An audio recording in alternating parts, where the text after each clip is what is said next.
Major Srinivas గారు, మీకేమనిపిస్తుంది sir? Trump తాజా నిర్ణయాల ప్రభావం మన దేశంపై ఎలా ఉండబోతోంది? ప్రధానంగా ఇమిగ్రేషన్ విషయంలో అందరూ ఆలోచన చేస్తోంది. ఒకటి, అక్కడ జన్మతహా పౌరసత్వం రద్దుకు సంబంధించి తీసుకున్న నిర్ణయం ఒకటైతే, రెండు, ఇమిగ్రేషన్ విషయంలో కానీ వీసాల విషయంలో కానీ చాలా కఠినంగా ఉండబోతున్నాను, అమెరికా ఫస్ట్ అనేది నా నినాదం, ఆ విషయంలో రెండో అభిప్రాయం లేదే అంటున్నారు.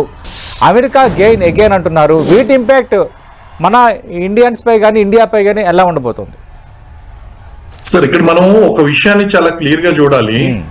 అమెరికాలో ఉన్నటువంటి ఇల్లీగల్ ఇమిగ్రెంట్స్ ఎవరైతే ఉన్నారో వాళ్ళ మీద మాత్రమే నేను బయటకు పంపిస్తాను అన్నది అక్కడ వాదన చాలా క్లియర్ గా ఉందండి. ఒకవేళ మీరు H1B వీసా ఏదైతే ఉందో, లేదా ప్రాపర్ ప్రొసీజర్ ప్రకారం మీ టైం లిమిటేషన్ ఏదైతే ఉందో, ఆ టైం లిమిటేషన్ ప్రకారం మీరు ఇక్కడ ఉండి ఆ తర్వాత కాలంలో మీరు వెళ్ళిపోతారు అనుకున్నటువంటి వాళ్ళకి ఎటువంటి అభ్యంతరం లేదు. అసలు ఏ కంట్రీ అయినా సరే ఇల్లీగల్ ఇమిగ్రెంట్స్ అనేటువంటిది యాక్సెప్ట్ చేయదండి. సపోజ్ ఇప్పుడు మనం కూడా ఇక్కడ చూడండి, ఇల్లీగల్ ఇమిగ్రెంట్స్ అంటే ఈవెన్ వీసాలు కూడా లేకుండా వస్తున్నటువంటి బంగ్లాదేశీస్ ఉన్నారు. ఇటువంటి వాళ్ళందరూ ఇల్లీగల్ గా వస్తున్నటువంటి వాళ్ళందరినీ కూడా అక్కడ వెస్ట్ బెంగాల్ నుంచి, నార్త్ ఈస్ట్ నుంచి మనం తరిమేయాలి అని చెప్తున్నాం. దానివల్ల అనేక రక్షణ పరమైనటువంటి సమస్యలు ఏర్పడతాయండి. సో ఇక్కడ ట్రంప్ ఆలోచిస్తున్నటువంటి విధానంలో మేము ఇల్లీగల్ ఇమ్మిగ్రెంట్స్ ఎవరైతే ఉన్నారో వాళ్ళని మేము బయటికి పంపించేయాలి అనేటువంటి విధానం వాళ్ళ కంట్రీ ప్రకారము కరెక్టే అండి.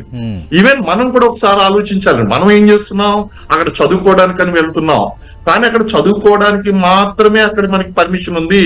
కానీ అక్కడ ఉన్నటువంటి పార్ట్ టైం జాబ్స్ అన్ని కూడా ఇండియన్స్ చేస్తున్నారు. ఒక రకంగా చూస్తే అమెరికాలో కూడా అన్ఎంప్లాయ్మెంట్ ప్రాబ్లం అనేటువంటిది ఉంది. అలాగే ఈ కనీసం హౌస్ కూడా లేనటువంటి వాళ్ళు, ఇలాంటి వాళ్ళందరూ కూడా చాలా మంది ఉన్నారండి.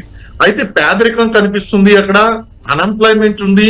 వీటిని కూడా అడ్రస్ చేయవలసినటువంటి అవసరం ఉందండి. అయితే మన కాంపిటీటర్స్ ఎవరైతే ఉన్నారో, ఇండియా నుంచి వెళ్ళినటువంటి వాళ్ళందరూ కూడా ఇక్కడ స్థానిక యువతకి ఒక కాంపిటీటర్స్ గా తయారయ్యారు. అక్కడ పార్ట్ టైం జాబ్స్ మన వాళ్ళే చేస్తున్నారు. అలాగే ఈవెన్ పర్మనెంట్ జాబ్స్ కూడా పోటీగా తయారయ్యారు.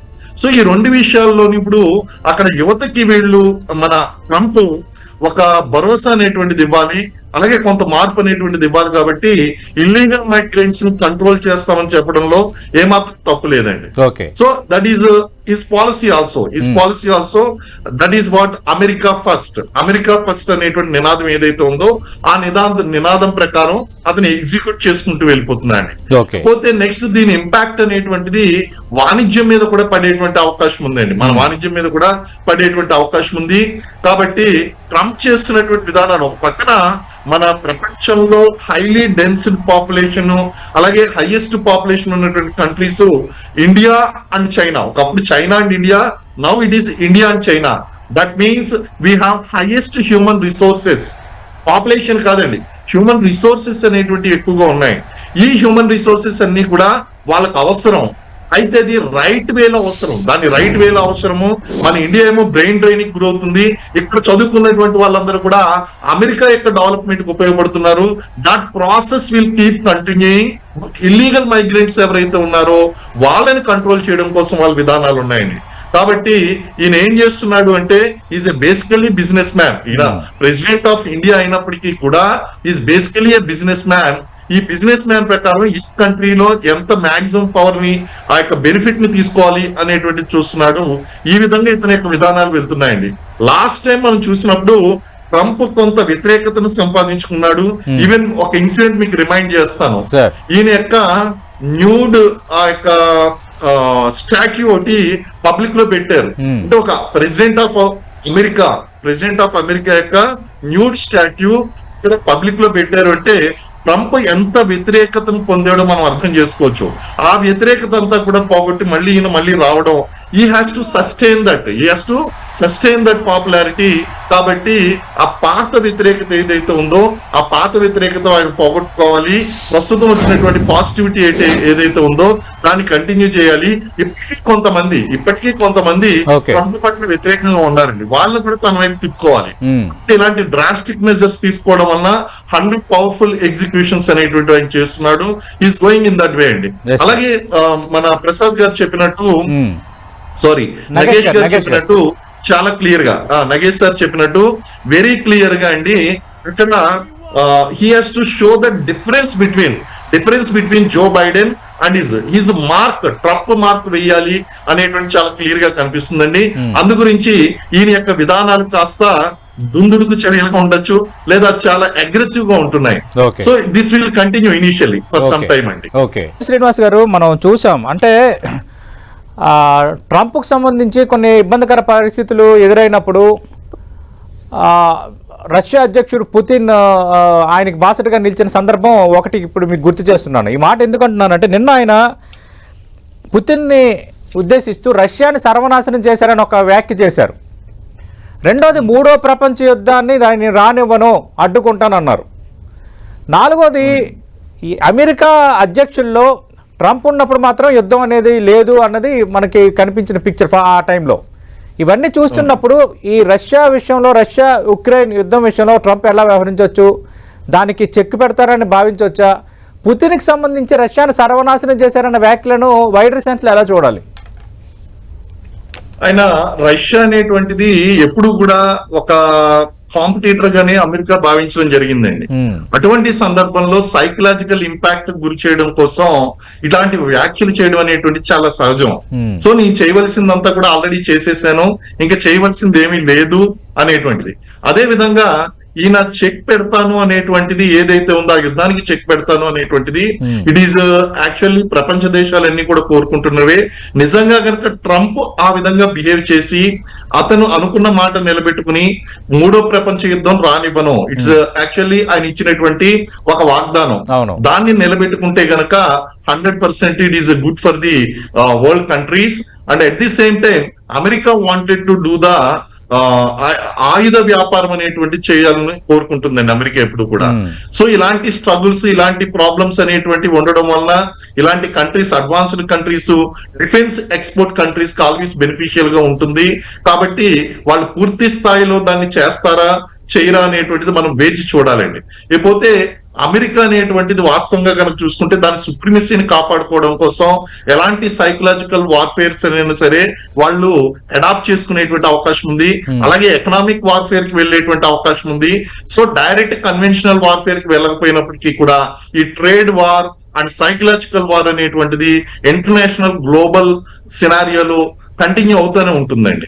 ఇది కంటిన్యూ అవుతుంటుంది కాబట్టి ఈయన చెప్పినటువంటి వ్యాఖ్యలు ఏదైతే ఉన్నాయో మనం ఎదురు చూడవలసి ఉంటుంది. We have to wait and see అండి అవన్నీ కూడా. శ్రీనివాస్ గారు, మనం డిబేట్ ముగించే ముందు అంటే గల్ఫ్ ఆఫ్ మెక్సికోని గల్ఫ్ ఆఫ్ అమెరికాగా మారుస్తా, అలాగే దక్షిణ సరిహద్దులో ఎమర్జెన్సీ ప్రకటించడం, పనామా ప్రాంతాన్ని తిరిగి నేను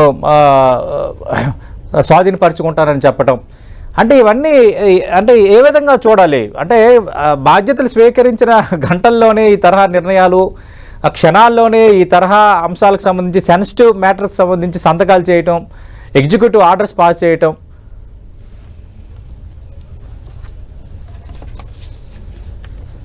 శ్రీనివాస్ గారు. ఇప్పుడు ఈయన చేసినటువంటి వ్యాఖ్యలు వెనకాలన్నిటి వెంటగా కూడా ఎకనామిక్ యాక్టివిటీ అనేటువంటిది, ఎకనామిక్ పర్స్పెక్టివ్ అనేటువంటిది బాగా కనిపిస్తుందండి. Basically is a business man అని చెప్పుకున్నాం కాబట్టి ఆయన పనామా కెనాల్ ఏదైతే ఉందో, పనామా కెనాల్ అనేటువంటిది దాని మీద ఆధిపత్యం సాధించడం, అలాగే గల్ఫ్ ఆఫ్ మెక్సికో, ఇవన్నీ కూడా ఏదైతే ఉన్నాయో ఈ wanted to have the supremacy over the maritime అండి. మ్యారిటైమ్ పవర్ ని ఇంప్రూవ్ చేసుకోవాలి. వాటి ద్వారా వాణిజ్యం అనేటువంటిది వీళ్ళకి అమెరికాకి ప్రయోజనం కలగాలి అనేటువంటి కనిపిస్తుందండి.